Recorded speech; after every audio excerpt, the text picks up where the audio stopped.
Karena saya berada di wilayah perbankan, maka pengalaman-pengalaman saya ketika memasuki apakah BII, apakah Mandiri maupun BNI adalah orang-orang yang paham tentang keuangan. Jadi menurut hemat saya, perbankan itu sebetulnya khas. Khas kenapa? Jika seseorang tidak memiliki pemahaman dan pengetahuan real tentang perbankan, maka agak susah untuk mengikutinya sehingga ujung-ujungnya dialog antara Dewan Komisaris dengan direksi nggak nyambung. Nah, saya pikir hal-hal seperti itu harus dipertimbangkan agar supaya apa? Agar supaya memperkokoh wilayah perbankan. Hidup lebih asik pakai living. Semua ada di living. Hidup lebih asik pakai living. Hidup lebih asik pakai living.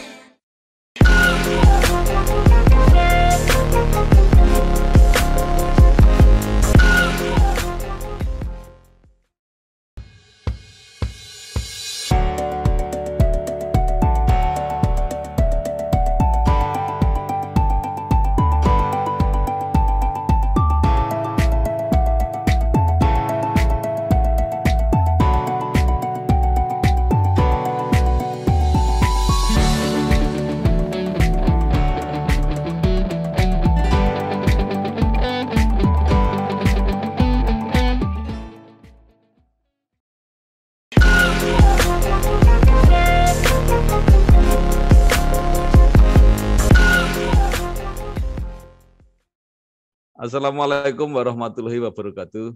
Bersama saya Bambang Sadiono di kanal Inspirasi untuk Bangsa. Mudah-mudahan kanal ini selalu bisa memberi inspirasi, motivasi, edukasi, syukur bisa membantu mencari solusi. Saat ini saya sudah bersama dengan salah seorang alumnus Fakultas Hukum UI, yaitu Bapak Prajoto SHMA. Beliau saat ini adalah Wakil Komisaris Utama Bank BNI. Apa kabar Pak Prajoto? Baik, Pak Bambang Sadiono. Pak Bambang Sadiono ya seger. Ya. Saya sebenarnya mengenal Bapak sudah sangat lama. Cuma baru sekarang bisa berwawancara. Bank sehat, Indonesia sehat. Bank sakit, Indonesia sakit. Oke. Nah, Bapak ini kan sepanjang karir ada di lingkungan perbankan dan sebagian besar sebagai komisaris, wakil komisaris utama, intinya ada selalu menjadi pengawas. Nah, mungkin sudah ada kesimpulan dari karir yang begitu panjang itu, sebenarnya wajah perbankan Indonesia ini seperti apa sih sampai saat ini? Kalau berprestasi, prestasinya apa? Nah, ke depan kira-kira seperti apa? Kalau ada masalah atau tantangan gitu, kira-kira apa yang harus diantisipasi? Ya, kalau kita membandingkan Pak Bambang Sadiono ketika ke krisis tahun 98-99, itu perbankan luar biasa kacau balaunya. Oleh karena apa? Oleh karena banyak orang memiliki bank atau banyak pengusaha memiliki bank dan lisensi untuk mendirikan bank begitu mudah, sehingga masuklah para pengusaha-pengusaha untuk memiliki bank dan kemudian mereka menjadikan bank ini sebagai wilayah untuk membiayai usaha-usaha mereka. Padahal uang yang berada di perbankan itu adalah uang masyarakat luas dan ketika krisis datang maka kita bisa melihat keruntuhannya sangat luar biasa. Seingat saya ada 46 bank yang juga yang ditutup. Kemudian ada yang menerima BLPI, kemudian ketika menerima BLPI itu juga banyak yang tidak mampu mengembalikannya, tetapi banyak juga yang bisa mengembalikannya. Dan hal-hal seperti itu kemudian dibereskan dengan berbagai macam regulasi dan pengetatan-pengetatan yang dilakukan oleh Bank Indonesia, oleh regulator maupun oleh OJK sekarang. Sejauh ini saya melihat kinerja perbankan di Indonesia itu baik. Kinerja perbankan di Indonesia baik dan itulah yang membuat tidak terdapat surprises, tidak terdapat kejutan-kejutan. Dan kejutan-kejutan itu adalah kejutan-kejutan yang menurut hemat saya sangat tidak perlu, kecuali kejutan yang datang dari COVID-19 yang betul-betul memberikan pukulan kepada semua saja, bukan hanya kepada perbankan. Dan regulator OJK juga memberikan solusi berupa relaksasi, karena ketika COVID-19 itu datang, maka loan at risk di perbankan itu sangat tinggi. Kalau loan at risk sangat tinggi, ancaman-ancaman kepada perbankan juga sangat tinggi, oleh karena coverage ratio yang disiapkan atau reserve yang harus disiapkan itu sangat luar biasa besarnya, dan itu akan memakan modal bank secara besar-besaran. Tetapi saya bersyukur bahwa krisis ini dapat diatasi dengan baik, dan kita lihat laju yang terpapar COVID itu semakin hari semakin menurun dengan drastis, dan kita juga lihat bahwa perbankan memiliki ketangguhan untuk terus-menerus bertahan di dalam situasi seperti itu. Demikian Pak Bambang Sadono.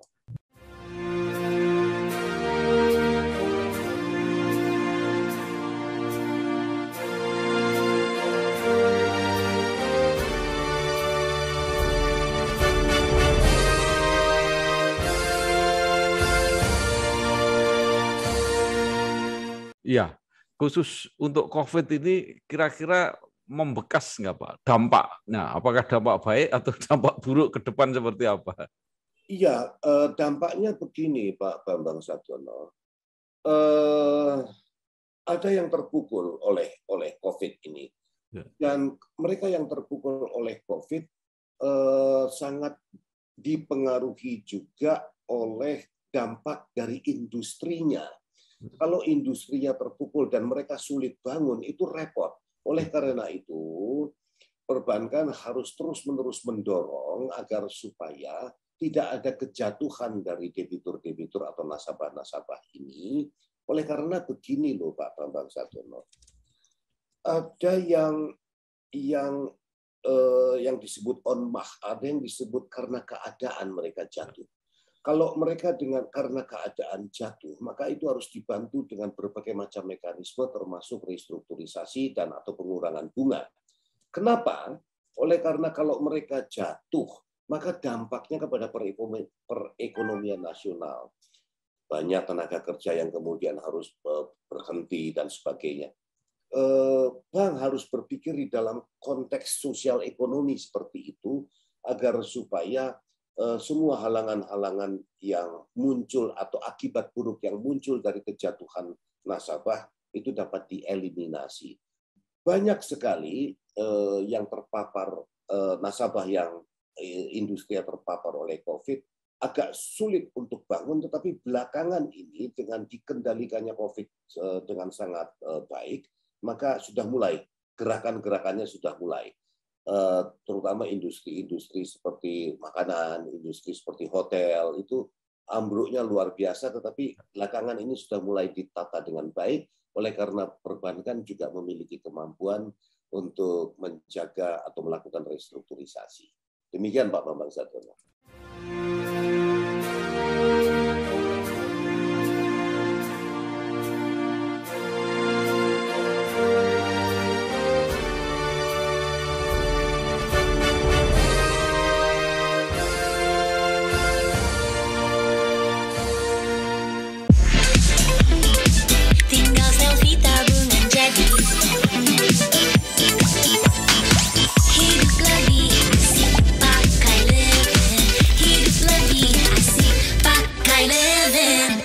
Baik, jadi optimis bahwa perbankan ke depan akan lebih baik, kira-kira begitu Pak Prajoto ya? Nah, kalau saya tidak optimis, saya nggak akan ada di sini Pak.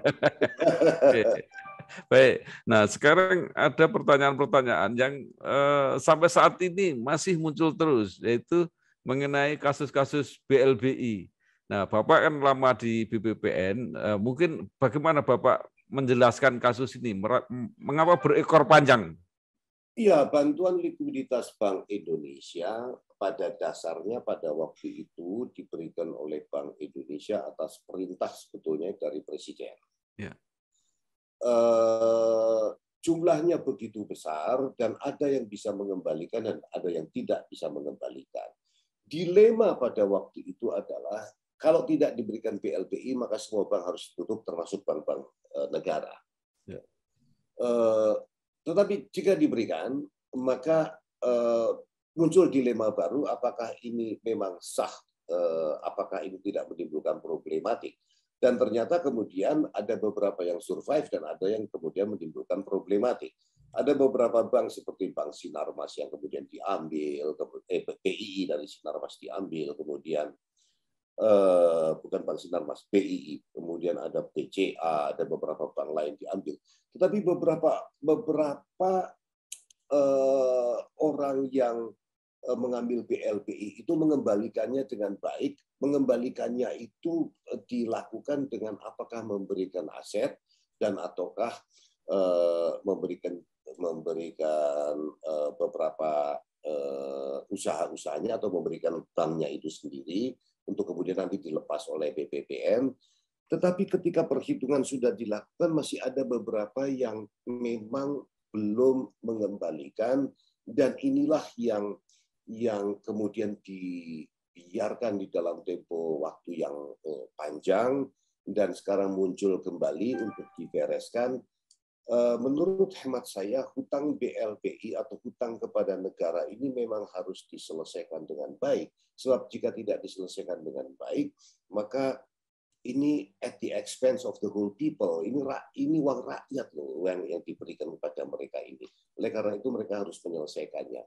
BPPN pada waktu itu memang begitu banyak menjadi super body pada waktu itu, begitu banyak yang harus diurus, tapi akhirnya saya di BPPN tidak terlalu lama Pak Bambang Sadono karena ketika saya sudah masuk ke diminta menjadi komisaris di BII, saya sudah berhenti dari BPPN sehingga tidak secara detail mengikuti persoalan-persoalan BLPI, tapi secara umum seperti itu.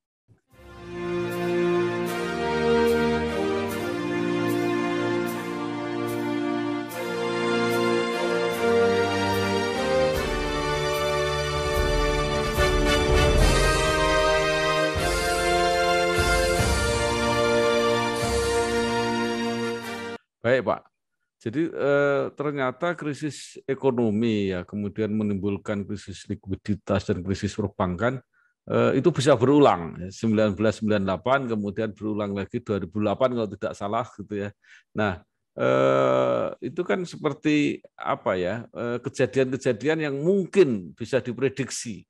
Nah, sekarang yang lebih penting adalah bagaimana mengantisipasi kalau kemungkinan-kemungkinan itu terjadi karena juga disebabkan ini seharusnya COVID ini juga mungkin bisa jadi pemicu. Oh iya, iya.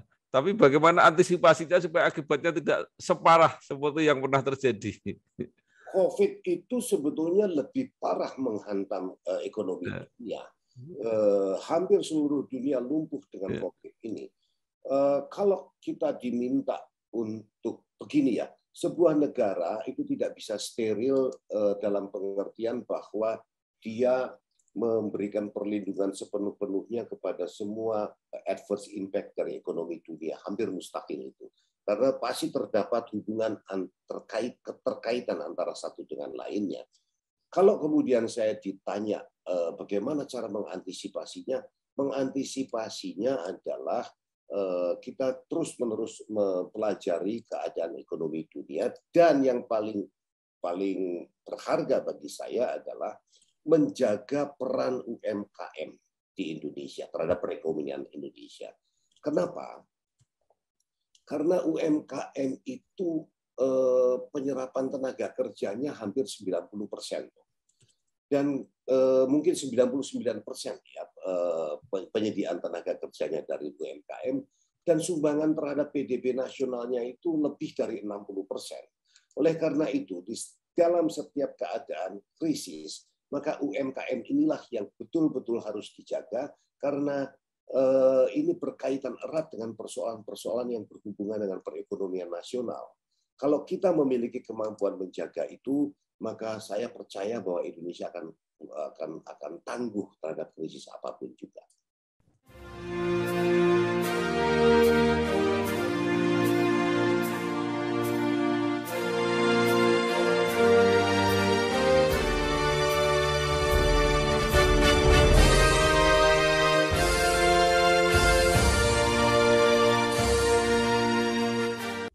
Pak Prajoto, Bapak punya pengalaman begitu panjang di BUMN, maka sekarang saya mau bertanya bahwa setiap kali penunjukan kalau direksi mungkin tidak begitu kontroversial, tapi kalau komisaris itu banyak yang memberi kritik kepada Menteri BUMN karena ada penunjukan-penunjukan yang berkesan ya. Ini kan kesan orang bahwa seperti penunjukan politis ya. Jadi ada yang semacam apakah itu penghargaan atau hadiah. Nah, ada yang tidak punya latar belakang atau keahlian bidang tertentu tapi ditempatkan di BUMN yang mempunyai tingkat teknis tinggi misalnya. Nah, pengalaman Bapak seperti apa kalau bekerja sama dengan tadi figur-figur yang dianggap penempatan politis itu? Karena saya berada di wilayah perbankan, maka pengalaman-pengalaman saya ketika memasuki apakah BII, apakah Mandiri maupun BNI adalah orang-orang yang paham tentang keuangan. Jadi menurut hemat saya perbankan itu sebetulnya khas. Khas kenapa? Jika seseorang tidak memiliki pemahaman dan pengetahuan real tentang perbankan, maka agak susah untuk mengikutinya sehingga ujung-ujungnya dialog antara Dewan Komisaris dengan direksi nggak nyambung. Nah, saya pikir hal-hal seperti itu harus dipertimbangkan agar supaya apa? Agar supaya memperkokoh wilayah perbankan. Seperti contoh, saya ambil sekarang contoh. Sekarang kita dihantam oleh lonjakan COVID yang luar biasa, terutama pada bulan Juni-Juli tahun ini. Kemudian diikuti dengan PPKM yang ketat, mulai dari level 1 sampai level 4. Itu luar biasa. Sekarang sebagai manajemen, Dewan Komisaris dan direksi, tekanan-tekanan terhadap dampak pandemi ini harus dilakukan dengan cara seperti apa? Apa dengan kata lain, ada blessing in disguise nggak dari persoalan ini? Blessing in disguise di antara misalnya BNI. BNI itu nasabahnya sekitar 63 sampai 67 juta nasabah. Kemudian berapa yang pakai mobile banking? Ternyata yang pakai mobile banking kecil. Ayo kita dorong. Akhirnya terciptalah 9 juta nasabah untuk mobile banking. Artinya ini ada blessing in disguise. Nah, kemudian kalau 9 juta nasabah memasuki mobile banking, ini kan sudah luar biasa. Ini kan pencapaian kinerja untuk fee-based income yang banyak dari sana. Ini yang menurut hemat saya, kalau Dewan Komisaris tidak memahami tata cara untuk mengambil atau menasihatkan inisiasi kepada direksi untuk bergerak, apalagi tidak memiliki pengetahuan tentang perbankan, tidak memiliki kemampuan membaca neraca, tidak memiliki kemampuan bagaimana untuk mendongkrak earning after tax kita, bagaimana kemudian memberikan pemahaman-pemahaman terhadap good corporate governance, ini kan menjadi celaka, Pak Bambang Sadono.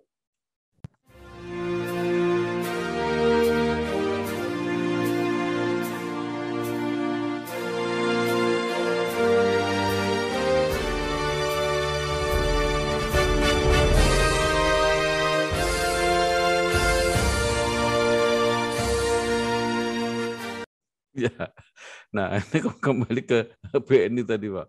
Bapak itu kan pernah 2015 masuk, kemudian istirahat, kemudian masuk lagi. Nah, itu seperti apa perkembangannya itu? Saya harus mengatakan bahwa ketika masuk kembali ke BNI pada tahun 2020, loan at risk-nya tinggi sekali, non-performing loan-nya juga tinggi, sehingga kita harus melakukan transformasi.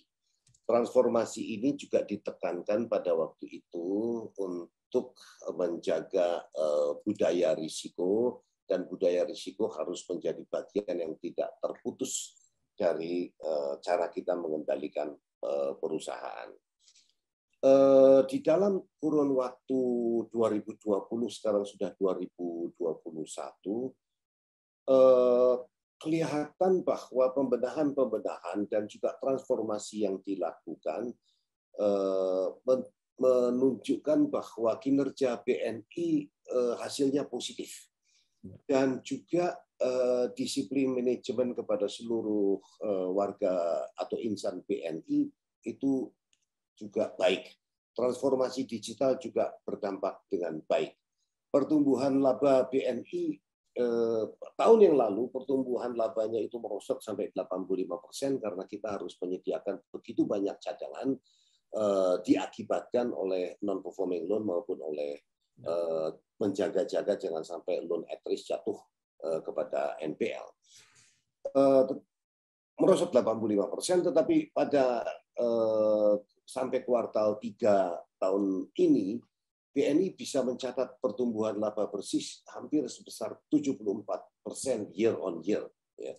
Dan ini adalah pertumbuhan yang luar biasa. Begitu juga pertumbuhan dari fee-based income maupun net interest income itu bertumbuh dengan besar. Fee-based income-nya melonjak menjadi 17%, dan kemudian net interest income-nya juga sekitar 18% year on year. Ini pencapaian ini merupakan yang sudah saya sampaikan tadi, merupakan transformasi yang betul-betul kita gerakkan, dan juga di sisi lain komposisi dana murahnya BNI atau kasanya ini mencapai hampir sekitar 70% dari total dana pihak ketiga. Ini menunjukkan bahwa BNI berada di dalam keadaan yang sehat. Dan belum lagi kalau kita melihat pendapatan operasional sebelum pencadangan atau PPOP-nya BNI itu tumbuh kurang lebih 20-22% year on year. Ini sangat luar biasa. Oleh karena itu, saya berharap bahwa BNI ke depan di dalam tempo 2 atau 3 tahun mendatang, BNI sudah akan menjadi bank yang patut untuk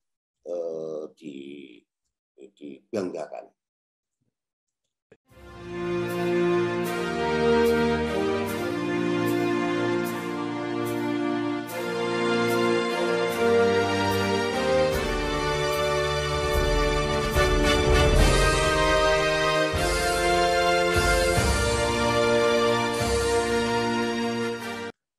Pak Prajoto di UI, khususnya Fakultas Hukum, itu ada semacam semacam common sense itulah, pendapat yang orang banyak mengatakan tidak begitu besar atau tidak begitu banyak yang berminat untuk mengambil tugas-tugas penegakan hukum tadi yang dikeluhkan oleh Pak Prajoto, apakah di kejaksaan, apakah di kehakiman, tapi justru banyak yang berkegiatan di korporasi, mungkin di lembaga konsultasi, advokat dan sebagainya.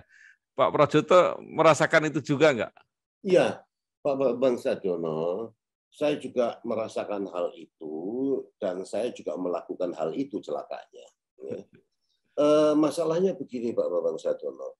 Hemat saya, wilayah-wilayah penegakan hukum, apakah kejaksaan, apakah kepolisian, apakah menjadi hakim, itu mesti ditata kembali remunerasinya.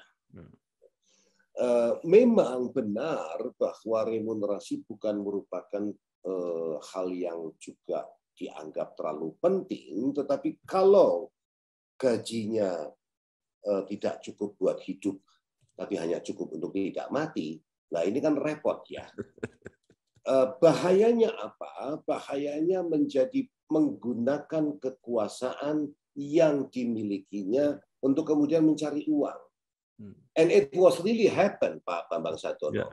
Bukan sesuatu yang kita tidak usah menutup mata untuk memungkiri hal itu. Hal-hal seperti ini menurut hemat saya harus diubah. Kalau saja remunerasi menjadi hakim, remunerasi menjadi jaksa, itu disamakan dengan orang masuk ke bank, kemudian diambil rata-ratanya, maka hemat saya banyak orang yang kemudian berpikir, saya akan masuk ke wilayah itu dan saya akan memberikan pengabdian kepada negara saya. Oleh karena itu, coba sekarang kita tabulasi berapa orang dari universitas terbaik, apakah dari UI, apakah dari UGM, apakah dari Unpad, apakah dari USU, apakah dari Sriwijaya, apakah dari Brawijaya, apakah dari Diponegoro, yang masuk ke wilayah itu. Persentasenya pasti sangat kecil sekali. Akibatnya apa? Akibatnya orang yang masuk ke sana bukan datang dari universitas yang terbaik untuk mengawal bangsa ini. Celakanya di mana? Celakanya adalah orang masih juga berebut masuk ke sana. Untuk apa? Kalau bukan untuk menukar kekuasaannya. Saya berharap keadaan ini akan berubah terus-menerus, akan terus-menerus masuk ke dalam lingkungan yang sehat. Karena begini, time and again, ya, saya harus sampaikan bahwa kalau hukum sudah berpisah dengan keadilan, ini gawat buat negara ini. Oleh karena itu, justice itu betul-betul harus ditegakkan, dan orang-orang yang berada di dalamnya adalah orang-orang yang hatinya itu bagaikan malaikat, Pak Bambang Sadono. Saya kira itu kuncinya, Pak Bambang Sadono. Ya, luar biasa. Terima kasih sekali Bapak Prajoto SH.MA yang saat ini masih menjabat menjadi Wakil Komisaris Utama Bank BNI. Dengan segala yang disampaikan, wawasan, pandangan. Terima kasih Pak Prajoto. Mudah-mudahan sukses terus. Matur nuwun Pak Bambang Sadono. Ya.